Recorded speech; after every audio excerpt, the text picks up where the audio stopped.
tumira ang itim sa may 416 kasi balak niyang sayangin ito mga boss. Oh. Kaya tira tayo 313.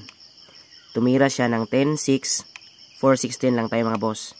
Pag tira niya ng 6-2, ito na mga boss. Ito na yung pormada na pinost ko kahapon mga boss.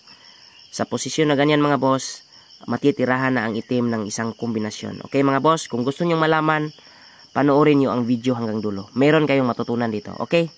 Balik natin. Good morning mga boss. Another dama tutorial na naman tayo mula sa opening na 115 versus 215. Yan. Kapag mahilig kayo sa 115 mga boss, tapos nag 215 ang kalaban nyo, pwede nyong i-apply ang dama tutorial na ito kasi alam na ito ng mga class A mga boss. Pero kapag baguhan ka pa lang at nagpa-practice sa larong dama, magagamit mo talaga ang tiradang ito kasi common na ito, common opening ito mga boss. Okay? Simulan na natin. Ang counter natin dito mga boss ay 5-1 lang. Yan yung follow up natin. Tapos magsi 6-2 yung kalaban, 2-14 mga boss, di ba? Tapos 3-13 siya. Ganyan. Tapos 7-2 lang mga boss. Tapos 7-3 siya.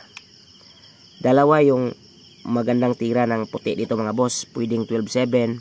Bookline din yan. Pero dito muna tayo mga boss sa 10-5. Bookline din ito mga boss. Ito yung old version. Yan. Pero malakas na tira pa rin itong 10-5. Ang kagandahan sa posisyon ito mga boss, 'di ba? Kung titingnan mo yung kabilang side ng itim, halimbawa dito hindi pwede, 'di ba? Walang ibang option yung itim dito mga boss kundi mag 7 out 3-14 yan. Ang kagandahan sa posisyon na ito mga boss, konti lang yung variation. Tapos one-sided yung laban, parang sa left side lang yung tira ng itim. Ganyan mga boss. Panoorin nyo mga boss. Pwede siyang umabante. Pero kapag magaling yung kalaban, aatras talaga yan. Yan yung tamang tira. Bookline pa rin yan mga boss.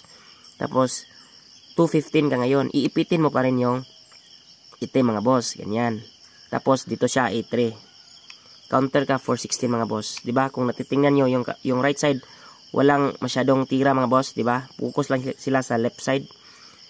Kapag ito yung pinag-aaralan nyo mga boss, kunti lang yung variation. Lalo na kapag finokus nyo talaga. Ito yung kagandahan sa tira ng 115 versus 215. Tapos, 313 siya mga boss. Dito tayo sa 5-4. Bookline yung tira natin mga boss ha. Pasok sa libro ito. May trap ang itim dito mga boss. Magsi 7-3 siya. Ganyan mga boss. Kapag ikaw nasa puti, tapos hindi mo pa alam ang pormadang ito, siyempre, magpakain ka talaga dito mga boss, di ba? Kasi, di ba? Kahit sino naman, no? Di ba? Kung titingnan natin, no? Halimbawa, ipakita natin ha, pagkain ganyan. Sabi ko nga kanina, may trap yung itim. Kasi titira siya ng 11-6 mga boss. Kasi pagkain mo, ayun, di ba? Dadama na siya. So, talo ka. Yon ang trap ng itim. So, dapat mga boss, kapag tumira ng 7-3 ang itim, hindi ka magpakain. Bawal yan mga boss ha. Yan yung trap ng itim. Ngayon, tinuturo ko mga boss para maiwasan nyo yung error moves. Yan. Okay mga boss? Yung mga beginners talaga, marami talaga kayong matutunan sa akin. Kaya, manood lang kayo palagi. Ang tamang counter ng puti dito mga boss ay 9-5 lang. Yan. Yan ang tamang tira mga boss. 9-5. Tapos magpakain siya dito mga boss. Kasi magaling yung kalaban. Tapos, dito ka naman mga boss sa 14-15. Yan. Ang tira ng itim ay 4-16. Kasi balak niyang sayangin ito mga boss. Oh. So ikaw, depensa ka naman. 3-13 ka.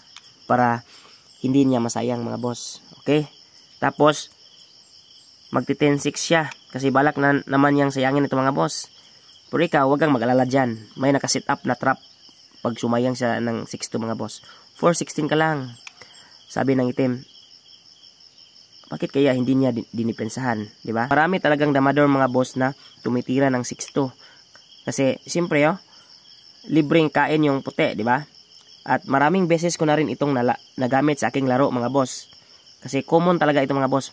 Maraming talagang damador na pumapasok sa ganitong trap. Pagtira ng 6-2 mga boss, isang malupit na kombinasyon ang magagawa ng puti dito mga boss.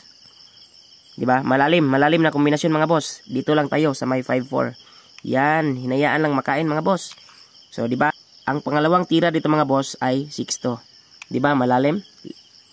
Nag-sacrifice ng dalawang pisa mga boss ha. So sa ganitong posisyon mga boss, hindi pa makikita yung panalo. Dito lang tayo mga boss sa 15-14. Yan. Kain siya dalawa. Kakain ka ngayon mga boss ng dalawa.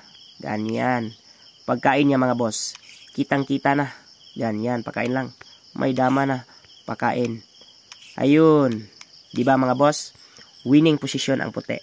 Lamang mga boss, mag-like kayo, mag-comment, i-share ang video na ito kung nagustuhan nyo, at mag-follow na rin kayo sa mga bago pa sa aking channel kasi meron pa tayong ipapakitang dama tutorials sa iba't ibang openings sa larong dama.